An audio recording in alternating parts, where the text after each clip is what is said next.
बहु प्रतीक्षित चलचित्र अनंत आज प्रदर्शित होची बलांगीर रॉयल सिनेमा रे। तो सारा ओडिशा रे अनंता ऑलरेडी रिलीज है, बहुत सफलता साउंटी, लोकों को पसंद लगी। विशिष्ट निर्देशक सब्यसाची महापात्र और कुमार सी देवकर गोटे मास्टरपीस यहाँ। व्यासकवि फकीर मोहन सेनापति कालोजी गल्प को नहीं से ओडिया साहित्य संस्कृति माटी पानी पवन संगीत को नहीं एते सुंदर से परिवेशन करिसेंती सिनेमा माने एते तांकर मेहनतटा जना पड़ुछि फिल्म रे। जो 1913 मसीहार जो कहानी को न्याय है, जो ग्राम्य परिवेश रे जो शूटिंग है से तार गोटे मुख्य ग्रामवासी हिसाब से अभिनय करिछि। बहुत मजादार थिला शूटिंग रो अनुभूति। हरिशंकर गोटे प्राकृतिक परिवेश भितर पहाड़ पर्वत घेरा जंगल भितर अनंतार कारनामा एते चमत्कार हिसाब से चित्रण करछंती निर्देशक आउ सब्यसाची एते सुंदर अभिनय करछंती, समस्त को निहाती भाव पसंद आसियो। हरिशंकर रे चारिआडे सब पहाड़ घेरा जंगल होइछि, तो से भितर समस्ते आमे माने सब प्रकृति सहित मिसी जाइतिलु। माने प्रकृति सहित मिसी गोटे शूटिंग करिवार गोटे आनंद, गोटे अफुरंत आनंद समस्त मन भितर थिला। सेतिकी मेहनत समस्ते करिसेंती आउ केही भी क्लांत हो नथिले। गोटे नेचुरल परिवेश भितर सभ्यदांकर निर्देशन रे आउ टोटाल यूनिट रो समस्ते एते मेहनत करिकी सुंदर भाव में समस्ते करि चलथिले, केही क्लांत हो नथिले। समस्ते बहुत खुशी रे बहुत सुंदर भाव में फिल्म टी शूटिंग होती हरिशंकर प्राकृतिक परिवेश भितर। दर्शक निहाती भाव में आमोदित हेबे। एते सुंदर अनंतार माने तार अभिनय समस्ते हसी हसी गड़ी जिवे। गोटे पिला एते उत्पात होतवा सत्वे निज गाँ पे से जीवन दे दीची।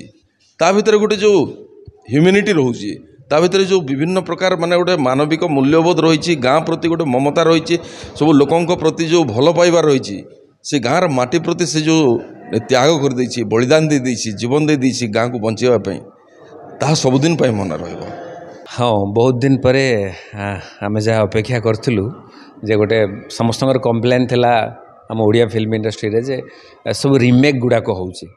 तो यहाँ बहुत दिन पर गोटे original content that too classic सेटा आम ओडिशार माने व्यासकवि फकीर मोहन सेनापति लेखा को फिल्माइज करने चेष्टा कराई।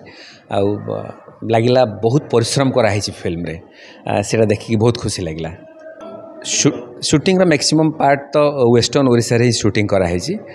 तार मुख्य कारण है से जो माने फिल्म रो जो डिमांडटा, स्टोरी रो डिमांडटा, से फ्लेवरटा एपटे मिली एक्चुअली।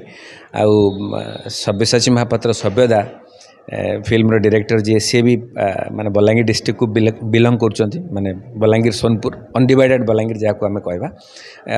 जो अंचल शूटिंग कराई से अंचल सहित समस्त परिचिति अच्छी।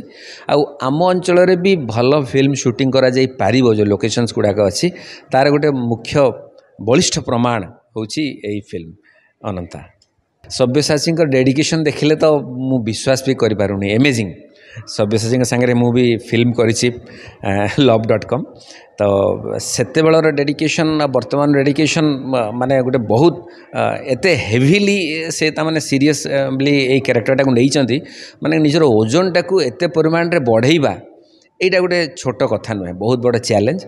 एवं से चैलेंजटा को मीट करिकी अनंता कैरेक्टर पे जहाँ दरकार से कैरेक्टरटा को से आरंभ रु शेष पर्यंत मेंटेन करके रखिछंती, सेटा बहुत खुशी लगुच मते।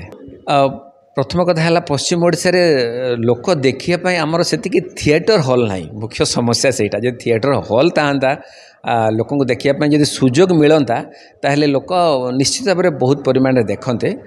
जी भी हॉल अच्छी से भी जब लगे लोक देखिए। कारण वेस्टर्न ओडिशा रे माने एमती भी होता है जे ओडिया फिल्म प्रति लोकंकर स्पृहा आसक्ति कंपेरेटिवली हिंदी फिल्म अपेक्षा टिके कम थाए आम जो देखीचु। किंतु ये फिल्म जब तैयारी हेबो ओरिजिनल स्क्रिप्ट रे गोटे आमर लोकल फ्लेवर थाए कि जो जिनसटा को भी बहुत परिमाण समस्त मिस करुले जे आम ओडिशार फ्लेवर नाही बहुत गुड़े फिल्म रे।